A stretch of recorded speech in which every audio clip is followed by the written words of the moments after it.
আজ কুমড়ো পাতা দিয়ে সিদ্ধ শুটকির বড়া করলাম। রসুন পেস্ট করে নিয়েছি, কাঁচা লঙ্কাও পেস্ট করে নিয়েছি। তেল গরম হবার পর রসুন হালকা ভেজে নিয়েছি। এখন কাঁচা লঙ্কাগুলো দিয়ে আবারও ভালো করে ভেজে নিয়েছি। এখন কুচনো পেঁয়াজ দিয়ে দিলাম, দিয়ে নুন দিয়ে একটু নেড়ে চেড়ে ঢেকে দিলাম পেঁয়াজগুলো নরম হবার জন্য। এদিকে কুমড়ো পাতাগুলোকে নুন দিয়ে মেখে রেখেছিলাম, জলগুলো চিপে বের করে নিলাম।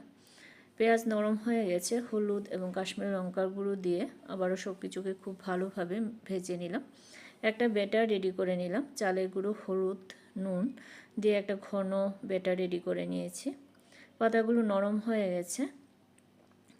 1 চামচ পেঁয়াজ দিয়ে দিলাম, একটা সিদ্ধ শুটকি দিয়ে আবার উপর থেকে পেঁয়াজ দিয়ে অল্প একটু কাঁচা সর্ষের তেল দিয়ে পাতাটাকে মুড়ে নিয়েছি। সবগুলোকে একইভাবে করে নিয়েছি।